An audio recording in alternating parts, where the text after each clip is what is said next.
So we would have a similarity.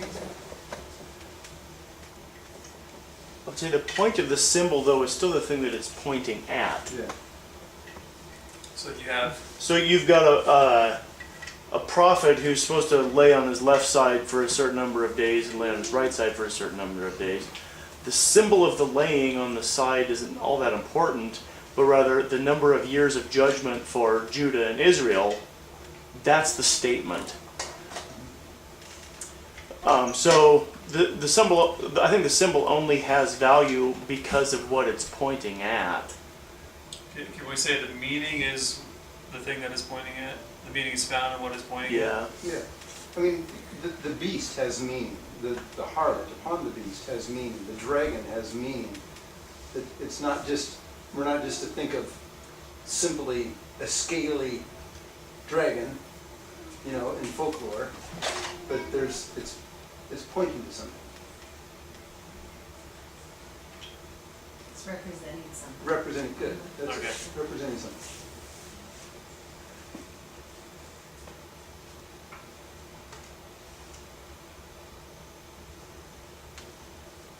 Of course, the difficult part is discovering, what it is that it's representing. So with all of this stuff, everything is against us. We do have the Spirit of God, but we're not familiar with this type of language. So even, I think John Calvin didn't write a commentary on the book of Revelation because he didn't know what it was talking about.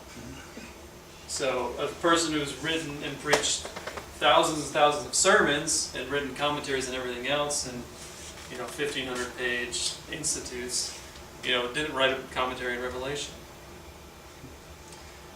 Well, one of the unique things about Revelation is the fact that as time goes, the revelation becomes real. It's like the indication of when the two witnesses are stranded in Jerusalem and everybody sees them. Well, now, 50 years ago, no one would have thought everybody in the world could see them until technology came along and we have TVs and computers and phones. Now everybody in the world can watch the two witnesses.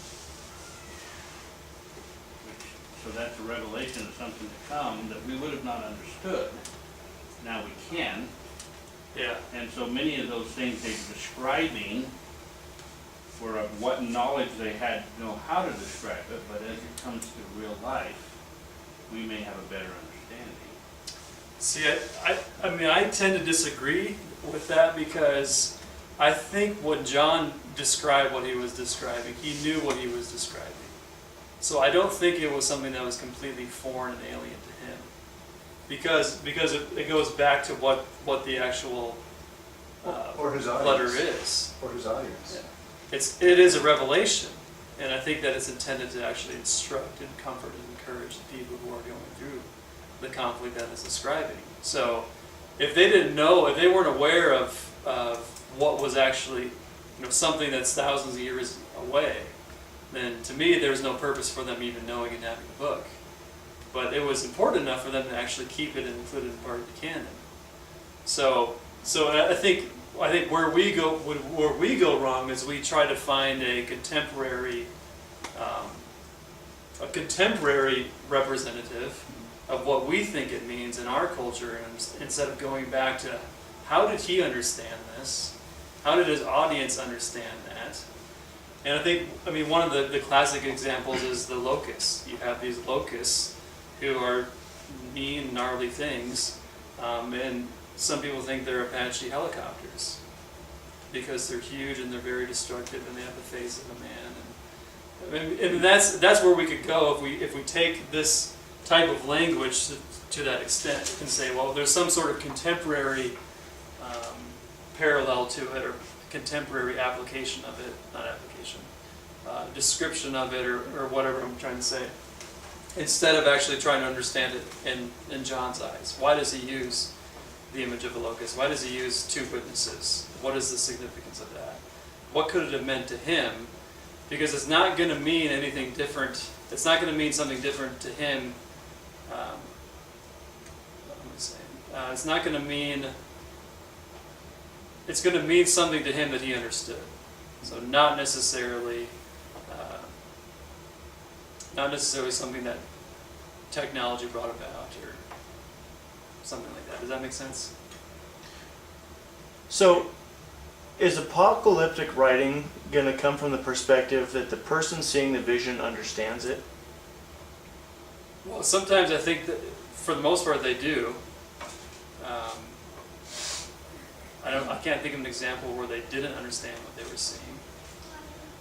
Well, like we were saying earlier, sometimes they're just telling you what they saw, where you don't actually have any interpretive statements. So he could be saying, hey, I saw this, and if you can tell me what it means, that'd be awesome.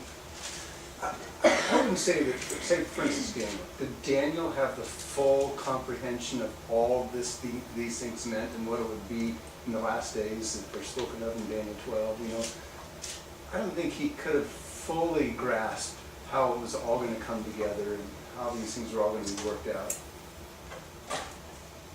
But I don't think he was totally, but I still think he knew enough to find encouragement in it, Yeah. or strength in it. So would you say that John, because to me you can answer that in a different way. You could say it's not the genre necessarily, it's the progressive nature of Revelation itself.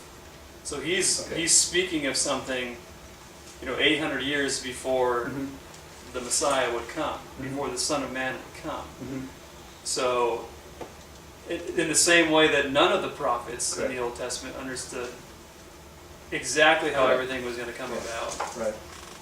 True. But did John? I guess that would be in the Revelation. in Revelation. Yeah. I don't think he was baffled. I think he was intending to encourage the saints. Yeah. And Christ was encouraging the saints through him. But it seems like if some places they say it, but like different ways that Jesus, and his crucifixion was described, and they didn't even know they were talking really about Jesus and his crucifixion. They thought they were talking about a different king or whatever. So like sometimes things are just said that then if it's not until, like you said, not until later on, when we see the fulfillment years and years later, that we can say, oh, this is exactly what they were talking about. They didn't know that. It's not till years and years later, they've been dead for hundreds of years, and now we see. So you're using What an they were example, talking the shadows and, are you Yeah, using that sort of types and antitypes? Well, Yeah, so But I'm just, apocalyptic language is not a type. well, what about Isaiah 52 or 53 or whatever it is? That's not really shadowy. That's very specific. Yeah. Yeah. So was his vision that resulted in that statement? Did he see a video of Christ's passion and write it down? Because that one's not very shadowy. I mean that's like a pretty clear reflection. Yeah. Yeah. Good admit. So, but Peter said, even the prophets, or those folks back in the day, they sought intently to figure out what's going on here. So they wrote it. They had some kind of understanding, and yet they still had, at least in Peter's mind, they still had enough of a question in their mind to how this is going to work. Yeah. They still consider themselves to not know, so they sought intently. But for John, I would love to know not only what he thought it meant, but what his initial readers thought it meant. Yeah. Did they read it and go, oh, I see exactly what you're talking about? Yeah. Yeah, I mean, even in some of the clearer letters, you don't see them understanding everything, at least the audience. But I don't know if there's anything in there that, I mean, the blessing is upon those who read this prophecy, right? And keep what is written in it. So is that just referring to the first 3 chapters? Or is that the whole entire thing? Because he concludes the book in the same exact way. Don't add anything to it. Yeah. And don't close it up. Read it. So my guess is that they probably understood it a lot easier than we do. And I just lean that way. There were other books that were written in the apocalyptic style. Quite a few during the intertestamental period between Malachi and Jesus. So some of those I think are in, I don't know if they're in the Catholic canon or not. Yeah, the Gospel of Thomas, Gospel of Bartholomew, you've got all these other ones, they also Yeah. include like apocalyptic literature. There's another one, Enoch, yeah, Book of Enoch. Book of Enoch is a very apocalyptic style book. That's quoted in. Is that quoted in Jude? Yeah. Yeah. So they were familiar with it to an way more than we are. Okay, so let's see. So yeah, there are situations in which the image, the symbol, is actually defined. So again, in Revelation, so he sees the vision of Christ, and let's see. Yeah, this is Revelation 1:12. I turned to see the voice that was speaking to me, and on turning I saw 7 golden lampstands. And in the midst of the lampstands, one like a son of man, clothed with a long robe and with a golden sash around his chest. The hairs of his head were white, like white wool, like snow. His eyes were like a flame of fire. His feet were like burnished bronze, refined in a furnace. And his voice was like the roar of many waters. Yeah, again, what did that sound like? In his right hand he held 7 stars. From his mouth came a sharp 2-edged sword, and his face was like the sun shining in full strength. When I saw him, I fell at his feet as though dead. But he laid his right hand on me, saying, "Fear not, I am the first and the last, and the living one. I died, and behold, I am alive forevermore, and I have the keys of death and Hades. Write therefore the things that you have seen, those that are and those that are to take place after this. As for the mystery of the 7 stars that you saw in my right hand, and the 7 golden lampstands, the 7 stars are the angels of the 7 churches, and the 7 lampstands are the 7 churches." So you do have an image, a vision that's described, and then actually, at least part of it, defined for what it is. So the angels, whatever the angels are of these churches, that's a whole another question.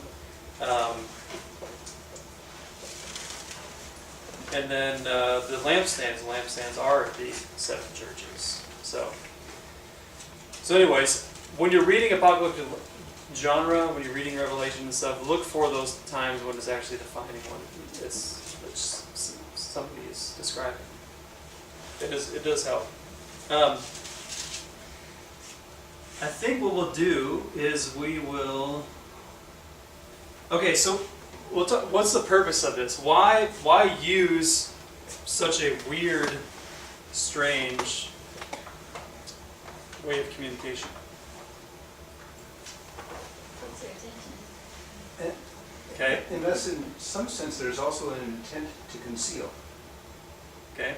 I mean, they use the ichthus, the fish, Okay. in the Yeah. first century. It concealed. It revealed at the same time as also concealed. It Yeah. concealed from these people, but revealed to these people. Okay. Let me write some of this down.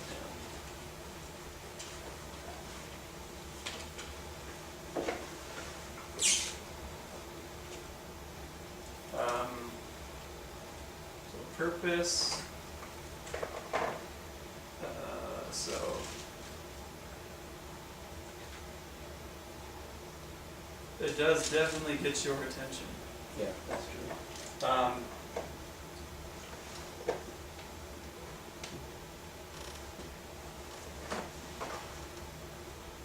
Okay, so there is a concealing element to it. You have he who has an ear, let him hear what the Spirit says to the churches.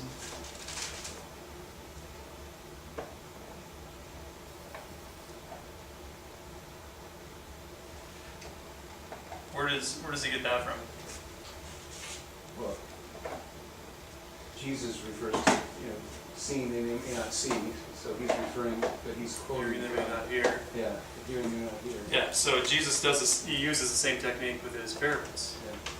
So parable is not necessarily, it is a revealing thing, but it's a revealing thing to only those who have eyes to see and ears to hear.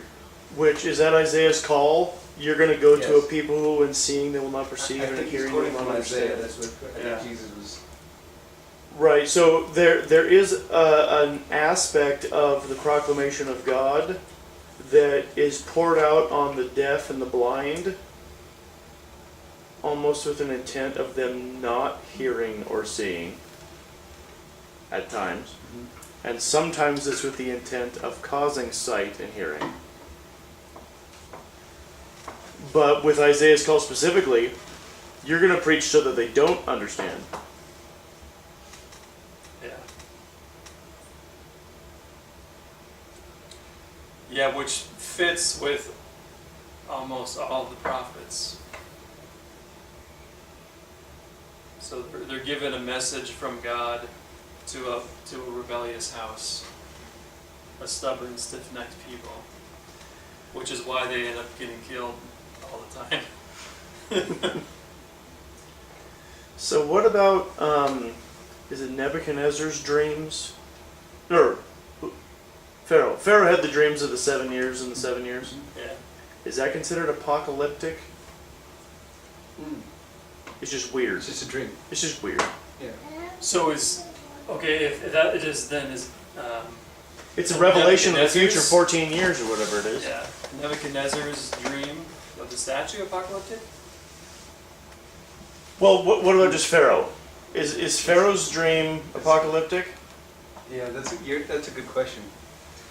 Because it is telling his dream was of something of the future. Right. So if you were to use that one as a standard, what's the purpose of the cows and the ears of corn or wheat or whatever? Yeah. Why not just say, like, there's going to be 7 years? You know, because I guess I see that as trying to answer that question. What was the purpose of making it strange? Oh, well, but then for that, like for Nebuchadnezzar, it really did conceal, because all the wise men in the whole region couldn't answer it, except Daniel. And the Lord gave him an understanding. And so the dream, in that sense, truly concealed for the purpose of calling out Daniel. But I guess why have a dream like that in the first place? Is it just for lifting up Joseph and Daniel? Because that's really all it did.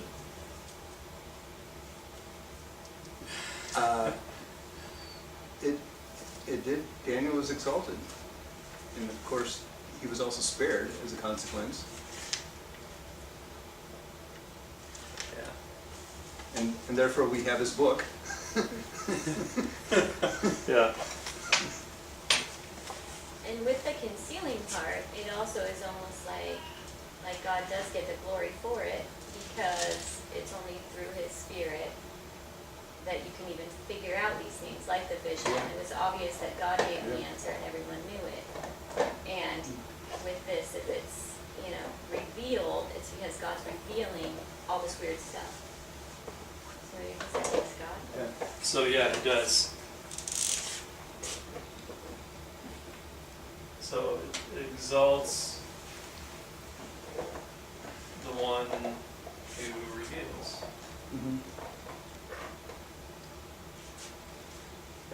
So God is, I'm going to confuse this people so I can show them how dumb they are when I reveal what it is that I'm communicating to. In a way, I guess that fits. Anything else? I think that getting your attention is there's a way that this actually grabs your attention more than like a strict, let me tell you what's going to happen type of book. People can know nothing about the scriptures, but know there's this prophecy about the future and be fascinated with that. That's true. You know? Yeah. Yeah, I remember that's what got my sister to start actually reading her Bible, is because all those end of the world books came out, and she got so obsessed with all these books that she's like, Oh, wow. the Left Behind. The Left Behind, Left and then, Behind series. yeah. So she got so obsessed with those that she's like, wow, there's cool stuff in the Bible. and they got her to read the rest of the Bible. So maybe that's the purpose. One of God's tools. Yes. You know, I don't know if this is, you know, when John says, that the mind who has wisdom, know that the number of the beast is 666. I mean, it would appear to me that it's concealed for a purpose, and it might be to protect the Christian community. How so? Well, if it was, the 666 was disclosing someone that everyone knew among the Christians, but no one would say it openly in front of anyone in Rome, who was at that time persecuting the church, persecuting bloodbath. And it might have served the church's protection. Yeah. Sit. What was it?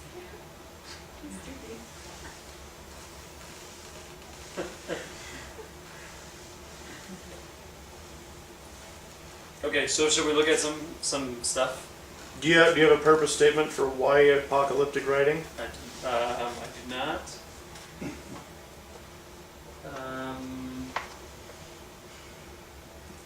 No.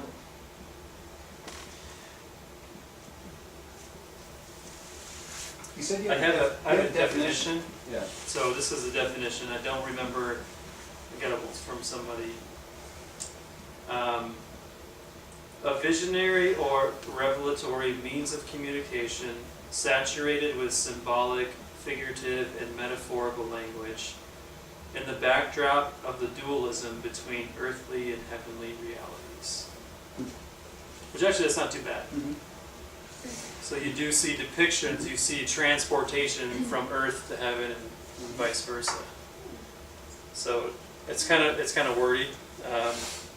A visionary or revelatory means of communication saturated with symbolic, figurative, and metaphorical language in the backdrop of the dualism between earthly and heavenly realities.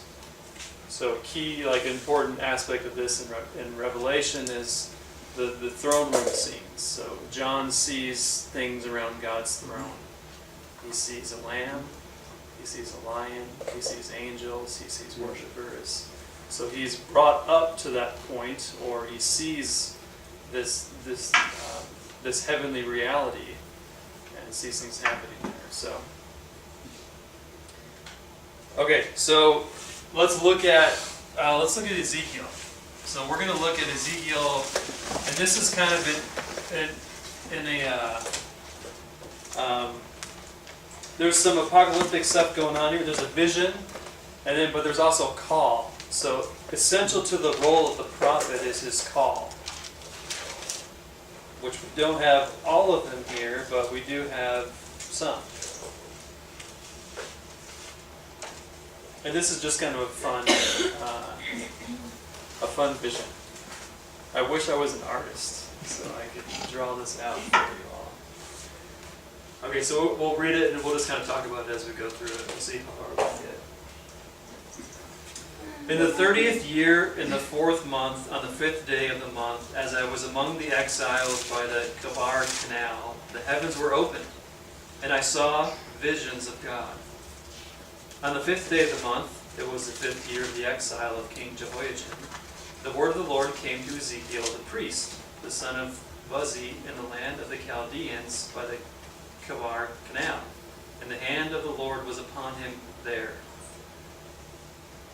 As I looked, behold, a stormy wind came out of the north, and a great cloud with brightness around it, and fire flashing forth continually, and in the midst of the fire, as it were, gleaming metal. Okay. Does everybody have this pictured in their mind? Stormy wind from the north, great cloud, brightness around it. So I don't know if it's a dark cloud with bright light around it. There's fire flashing forth continually. I don't know if that's lightning. And in the midst of the fire, there is this gleaming metal, shiny, bright metal. And from the midst of it came the likeness of 4 living creatures. And this was their appearance. They had a human likeness, but each had 4 faces, and each of them had 4 wings. Okay, so 4 creatures in the midst of this cloud that's shining forth fire continually, gleaming metal. They have 4 faces and 4 wings. They had straight legs. Their legs were straight, and the soles of their feet were like the sole of a calf's foot. And they sparkled like burnished bronze. So they're polished, I guess, shiny. Okay, 4 faces. Significance of 4 faces. Any ideas? Does it describe them as being on the front, back, and the left and the right side of the head? The 4 winds, Yeah. They see everything? yeah. The northwest, east, south. Yeah. Or So all around their head, or on each side of their head, they have a face. It's probably what it's getting at. 4 wings. It's going to talk about the wings a little bit later. Their legs were straight. I don't know the significance of that. Standing.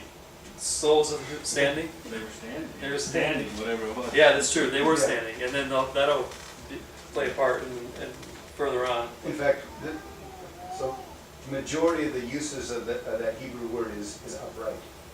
Oh, okay. Only 3 of the times it's translated straight. Okay, so their legs were upright. Soles of their feet were like sole of a calf's foot. I don't know if they had normal human legs and then they just had a calf's foot on the end. I'm not sure what's going on there. They sparkled like burnished bronze. Under their wings, on their 4 sides, they had human hands. Okay, did you all just picture that in your head? No. 4 wings. Under their wings, they had these little hands just flashing around there. On their 4 sides, so all around. The 4 had their faces and their wings thus. Their wings touched one another. Each one of them went straight forward without turning as they went.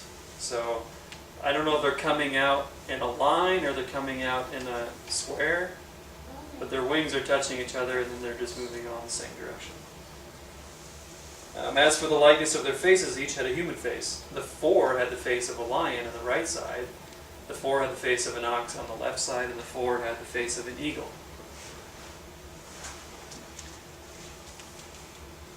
Okay, lion, ox, eagle, and human. Any thoughts on that? Is this where they get the 4 different gospels? They have, yeah? Okay. Well, there's a, That's one theory of what this means, okay. is that it represents the 4 gospels. Yeah, for some, I don't know where it came from, but there's each gospel has, I don't even know why they have it. One of these images of those 4 different animal bird things that depicts it. I don't remember which one, but one presents Christ as a man, one presents him as king, a lion king. I don't remember. The ox is a servant and the eagle is a beautiful vulture that eats dead things. Yeah. Yeah, I don't remember, but that's, There we go. Okay. He's from the sky, maybe he's God. Okay. So such were their faces. Their wings were spread out above. Each creature had 2 wings, each of which touched the wing of another, while 2 covered their bodies and their little hands. Which are just flying. And each went straight forward. Wherever the Spirit would go, they went, without turning as they went. As for the likeness of the living creatures, their appearance was like burning coals of fire, like the appearance of torches moving to and fro among the living creatures. Okay, so they're shining like burnished bronze. They're coming out of a gleaming metal thing in the middle of a cloud with lightning and fire and stuff flashing all around. They have wings, they have hands, they have straight legs, they have 4 faces. Their wings are touching each other. They're going wherever the Spirit is guiding them. And then there's little torches that are flying around in and out among them. And the fire was bright, and out of the fire went forth lightning. So you have a big bonfire, and out of the fire lightning is flashing forth. And the living creatures darted to and fro like the appearance of a flash of lightning. So they're moving very fast, quickly. Okay, so what is that? Any thoughts on that? So you can see the symbolic nature of this. Whether or not all of these things are designed to symbolize something, that's an interpretive question. Are each one of these components designed to show us something about these creatures? Or is it just, I'm going to stun you with something that is so weird and so strange and so unbelievable that you can't do anything but fall down on your face, which is what Ezekiel's going to do. There seems to be a lot of detail, very specific detail, how they look, how they move, all that kind of stuff. They're following the Spirit. I don't know if you can see the Spirit. Seems to be a lot of detail just to say, wow. Uh-huh. Yeah. So you have the, I don't know how many times it's in here, the word like. It's like this, it's like that, it's like this. He's trying to describe it, in a way that we would understand it. It's like fire. We don't know if it's actually fire. We don't know if it's actually lightning. But it's like those things. Okay, so let's carry on. The vision does not end there. Verse 15. Now as I looked at the living creatures, I saw a wheel on the earth beside the living creatures, one for each of the 4 of them. Okay. As for the appearance of the wheels and their construction, their appearance was like the gleaming of beryl. That probably has some sort of significance. I don't know if that goes back to Eden or temple stuff. I don't know. The 4 had the same likeness, their appearance and construction being, as it were, a wheel within a wheel. Okay, so 4 wheels, but they were constructed to be a wheel within a wheel. So there's actually a wheel inside of this other wheel. And when they went in any of their 4 directions without turning as they went. So now the image is brought down to the earth. They're on their wheels within a wheel, and they're moving forward and backward and to the side and all that kind of stuff, wherever they go. And their rims were tall and awesome. And the rims of all 4 were full of eyes all around. So this is the pimped out creature, 4 living creature mobile with the wheels inside the wheels. This is the spinning hubcaps.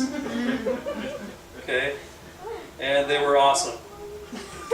Whatever awesome means here. I didn't know that word was actually in the Bible. Yeah, that's what I was thinking. They were tall and awesome. And they were full of eyes. Okay, so you have cool rims, wheels within wheels, living creatures on top of them, and eyes all over them. When the living creatures went, the wheels went beside them, and when the living creatures rose from the earth, the wheels rose. Wherever the Spirit wanted to go, they went, and the wheels rose along with them, for the Spirit of the living creatures was in the wheels. Okay? When those went, these went, and when those stood, these stood, and when those rose from the earth, the wheels rose along with them, for the Spirit of the living creatures was in the wheels. Okay, that seems to be important since he repeats that. Now, is the spirit of the living creatures different than the spirit that they were following around? There's a footnote on all of this. Okay, so the footnote for the Spirit of the living creatures says the Spirit of life was in them. The other one, Well, the ESV seems to think that's the Spirit, capital S, is what's guiding them around. It could be in 20 and 21 too. So it could be the capitalized Spirit that's doing this.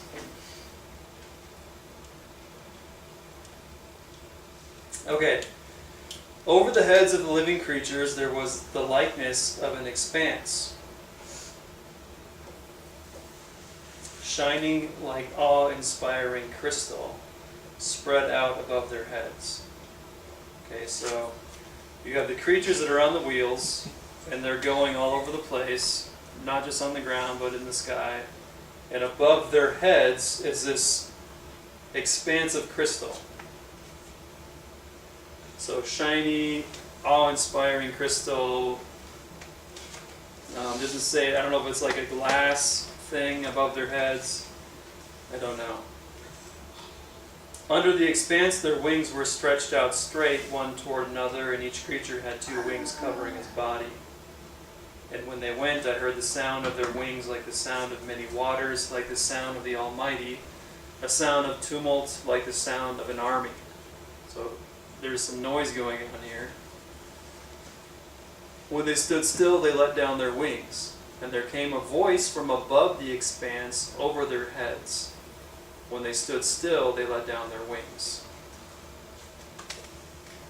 Okay, so where does the voice come from? Above the expanse, over their heads, there was the likeness of a throne, an appearance like sapphire, and seated above the likeness of a throne was a likeness with a human appearance. Okay, so there's a throne like sapphire, and above the throne there's a human likeness. Upward from what had the appearance of his waist, what had the appearance of his waist, it wasn't actually his waist, it just looked like a waist. I saw, as it were, gleaming metal, like the appearance of fire enclosed all around. So a big box that's shining like a fire pit thing, I don't know. And downward from what had the appearance of his waist, I saw, as it were, the appearance of fire, and there was brightness around him. So you have, if this is the appearance of likeness of a human, you have fiery legs, and you have a fiery box of metal that's gleaming really brightly. Like the appearance of the bow that is, okay, here's another comparison. Like the appearance of the bow that is in the cloud on the day of rain, so was the appearance of the brightness all around. So it's like a big, brilliant rainbow. Such was the appearance of the likeness of the glory of the Lord. And when I saw it, I fell on my face and heard the voice of one speaking. Okay. Whew. I didn't expect it to actually end there.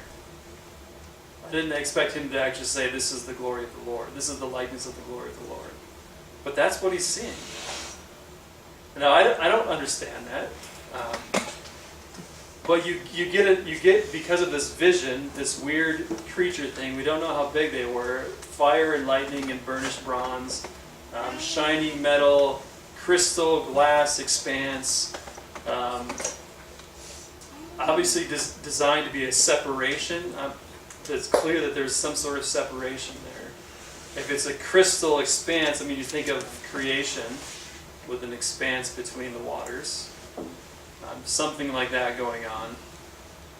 And then you have this fiery human person above a throne, obviously intended to communicate God's reign and his authority, his kingship. And this is the glory of the Lord. So if we're going to, PVC, we're going to describe the glory of the Lord, and we're going to paint a picture of it, a mural of it. We can have somebody come in and, and draw this out. Just a thought. I think we've come short. I think we've come short, yeah. It's like this, but it's not quite like that. Okay, so the voice. Any thoughts on the weirdness of this? Spinning wheels within wheels and eyes on the wheels? Well, I like it that, even as crazy and amazing as all of that was, he fell down, face down when he saw the glory of the Lord. You know, as weird and stuff as all those other things are, he recognized that they were still servants of Almighty God. And when he saw God, he fell face down. It wasn't at the sight of the craziness. So I Yeah. like that about it. So you wouldn't throw all of that in there? Well, Well, says- he didn't fall down when he saw the spinning eyeball wheels, but he did He fall says, down "This when he was saw the glory of appearance the of the Lord. likeness of the glory of the Lord, and when I saw it." So it seemed to me that the it would be the likeness of the glory of the Lord. It wasn't everything that he was describing. Yeah, he didn't say I saw when I saw these things or anything. He said when I saw it, which goes back to the glory of the Lord. Okay. But that's, I don't know, that's NIV, so. I mean, it reads basically the same way, I think, in ESV. Verse 1 begins with, I saw visions of God, and then he goes to describe. Describe the living creatures. Yeah. Yeah.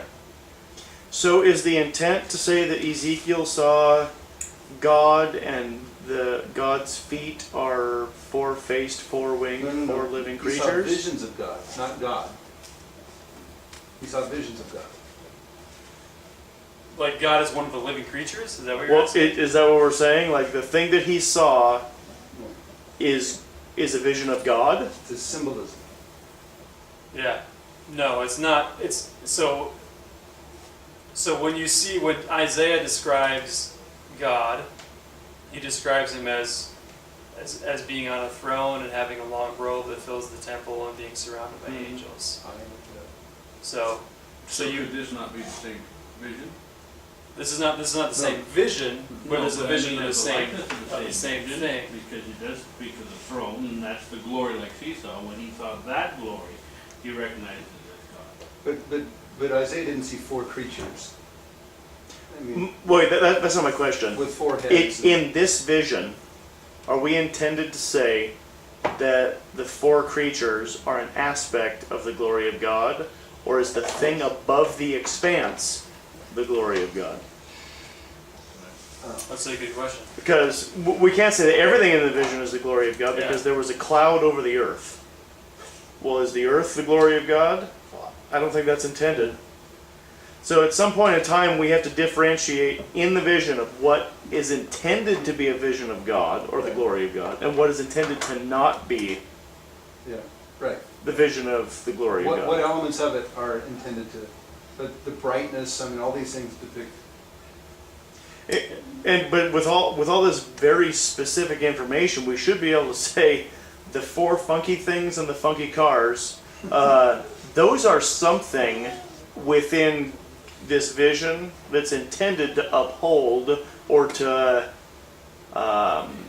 exalt God's glory. If the picture is of, is God and his boatmobile, he's sitting on this expanse of crystal that's being driven around wherever the Spirit decides to bring it, with eyes and faces in every direction. I mean, that's definitely a part of it. That's a part of God in his how he rules, how he reigns from his throne, seeing everything, going everywhere. Whether or not the creatures are an aspect of him, of course not, but they do symbolize some aspect of his rule and his reign, I would say. So I don't know exactly how to finish, answering that completely, but I think they're definitely part of this God vision that he gets. Would you disagree or not? Well, I wrestle with whether or not we can just say, wow, it's cool, and now he's worshiping, or to say God was showing him something so important he would even say it twice.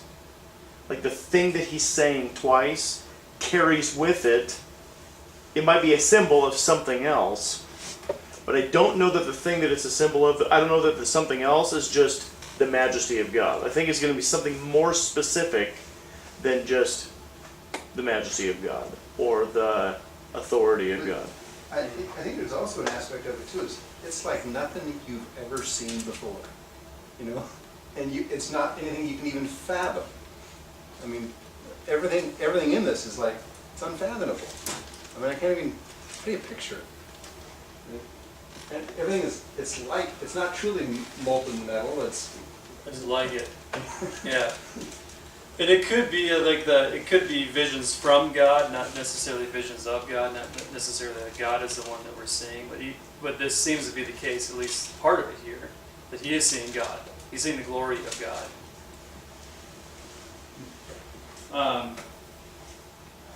Okay, I kind of want to get to his call. Let me just read through this real quick. He said to me, "Son of man, stand on your feet, and I will speak with you." As he spoke to me, the Spirit entered into me and set me on my feet, and I heard him speaking to me. He said to me, "Son of man, I send you to the people of Israel, to nations of rebels who have rebelled against me. They and their fathers have transgressed against me to this very day. The descendants also are impudent and stubborn. I send you to them, and you shall say to them, Thus says the Lord God. And whether they hear or refuse to hear," so thus says the Lord God, that's his commission. "Whether they hear or refuse to hear, for they are a rebellious house, they will know that a prophet has been among them. And you, son of man, be not afraid of them, nor be afraid of their words, though briars and thorns are with you, and you sit on scorpions. Be not afraid of their words, nor be dismayed at their looks, for they are a rebellious house. And you shall speak my words to them, whether they hear or refuse to hear, for they are a rebellious house. But you, son of man, hear what I say to you. Be not rebellious like that rebellious house. Open your mouth and eat what I give you." And when I looked, behold, a hand was stretched out to me, and behold, a scroll of a book was in it. And he spread it before me, and it had writing on the front and on the back, and there were written on it words of lamentation and mourning and woe.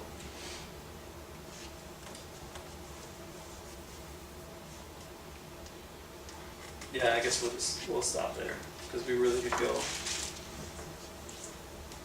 go through chapter 3.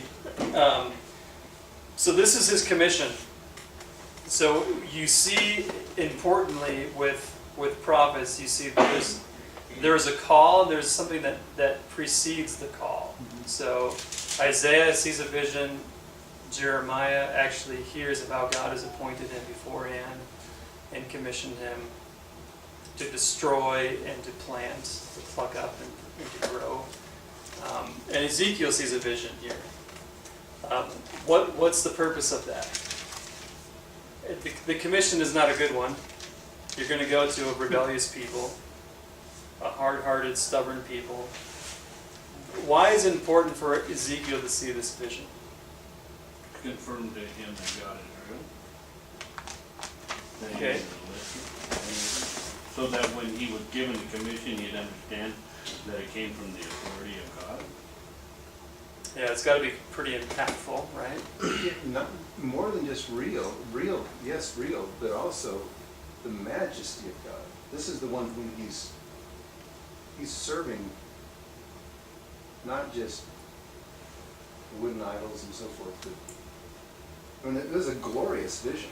Mm-hmm. And what's going to sustain him in his ministry to this rebellious people? Amongst scorpions and thorns. Yeah. So, an important aspect is where does Ezekiel have this vision? Among the, He's in the Chaldeans, isn't he? yeah, among the exiles. He's in exile. He's in exile, and he sees the glory of the Lord, which should only be in the temple. Yeah. He's removed from it. Yeah. So this is a huge thing, an important thing for him, because it's not that just God is stuck in one place. You know, God is with him in exile, and that's where he's going to minister. That's where he's going to serve. He's going to be this servant prophet. But he needs this to sustain him in his ministry. The glory of the Lord is going to depart from Jerusalem. Is going to depart from the temple. But in another vision, he's going to see it come back. So it's kind of all tied into the whole book. But right off the bat, you see him in exile, seeing the glory of the Lord, receiving his commission, eating this paper that's been written on front and back, and it tastes like,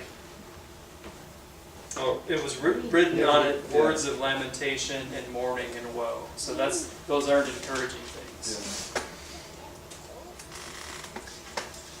Now, is that scroll going to be the message that he's going to be proclaiming to Israel? Okay, so yeah, the next verse, he said to me, Son of man, eat whatever you find here, eat this scroll and go speak to the house of Israel. So I opened my mouth and he gave me the scroll to eat, and he said to me, Son of man, feed your belly with this scroll that it give you, and fill your stomach with it. Then I ate it, and it was in my mouth as sweet as honey. And then go to the house of Israel, speak with my words to them. You're not sent to a people of foreign speech and a hard language, but the house of Israel, not to many people of foreign speech and hard language. These words you cannot understand. If I sent you to those people, they would listen. Darn. Why couldn't I get that wrong? But the house of Israel will not be willing to listen to you, for they are not willing to listen to me. Because all the house of Israel have a hard forehead and a stubborn heart. I have made your face as hard as their faces, and your forehead as hard as their foreheads. Like emery harder than flint, I have made your forehead. Fear not, nor be dismayed at their looks, for they are a rebellious house. Moreover, he said to me, Son of man, all my words that I shall speak to you, receive in your heart and hear with your ears. Go to the exiles, to your people, and speak to them, and say to them, Thus says the Lord, whether they hear or refuse to hear.